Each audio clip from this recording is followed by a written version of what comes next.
When you last saw this embroidery, we had just begun the process of removing that 1912 restoration fabric.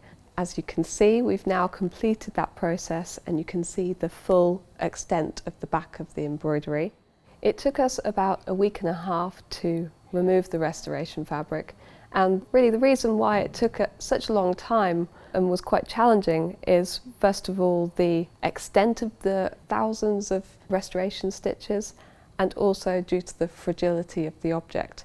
So we were very careful to remove all of those restoration stitches so we could peel the fabric back without causing any damage to the embroidery. So areas like this, where there's a lot of damage to the hemp, if we hadn't removed all of the stitches first, there would have been a great risk of damaging the fabric and damaging the silk in particular.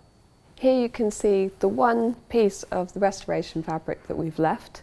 The embroidery stitches are loose and the only thing holding them down really are those restoration stitches. So it would be very difficult to remove these without damaging that area. So we've decided to leave that piece. It's also quite nice to just leave one section as a record of that. So that campaign of conservation back in the early 20th century. This is a really fantastic opportunity to see the back of the embroidery and to learn a bit more about its construction and what techniques were used in its making. So one thing that you can see more clearly than from the front are these seams that run the full length, both here and here. And we can also see several patches on the reverse of the embroidery. Those were all put in place whilst the embroidery was in use between the 8th and 11th centuries.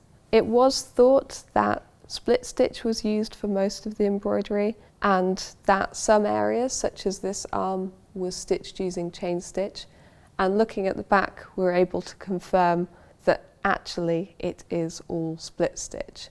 So in this area, there's lots of information about the embroidery and how the embroidery was carried out, because there are so many knots and threads on the back where they've changed colours or jumped from one area to another. So here you can see a blue thread that's been left loose on the back, and then after carrying out the blue embroidery, they've then stitched in cream, and those cream stitches have accidentally caught the blue thread at the back. So this is quite useful information because it tells us what order the embroidery has been carried out. And here you can see there are lots of knots where they've started the embroidery. So they've started all these different stitching threads in the same place before carrying them around the circumference of the halo. On the back you can see a lot of the staining that we saw on the front. So there are stains generally across the bottom section here, and that's likely to be from use. It could also be from its time being stored in the cave at Dunhuang.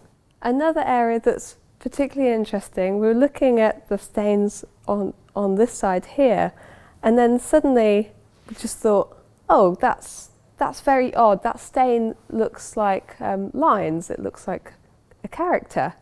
And it does seem to be actually a Chinese character on the reverse of the embroidery. So we're quite excited about this, and today, earlier, have been using infrared photography to try and get a better image of that, because it's likely to be carbon black, so that will show up better under infrared photography than normal light. We've been hypothesizing it could be the mark of the embroiderer, of one of the makers of the piece, or of the donors, or it could be something a bit more mundane and everyday, such as the mark put on the fabric when it was being bought and sold or made.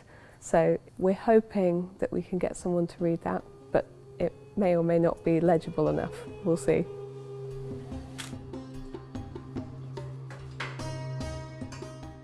Another tool is using UV light. It can be quite a useful and non-destructive way of identifying dyes or helping to identify them. So I'm going to put my goggles on and have a look.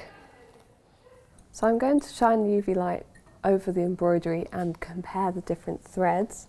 Let's take a look. Oh wow, and I can already see a lot of the threads are really fluorescing quite brightly. The cream coloured threads in Buddha's face and the kind of yellow and cream threads in the halo really strongly fluorescing.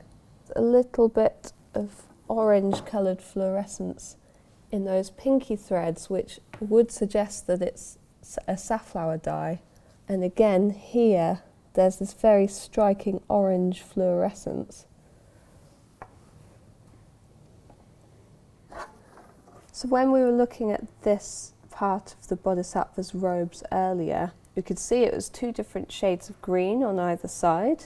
Looking at this under the UV light, it becomes quite clear that that difference in green is due to different yellow dyes present on one side and the other. This is very striking section of the Buddha's torso and arm that's really glowing under the UV light.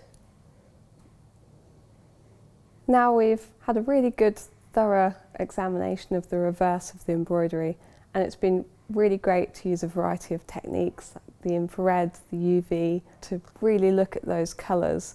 This is a once-in-a-lifetime opportunity because nobody's seen the reverse since 1912 when it was restored before, and hopefully if our conservation project does its job, then nobody will see the reverse again for another 100 years. It'll be hard to say goodbye to the reverse, but we've got to move forward with the project and get the embroidery safely conserved so it can go on display.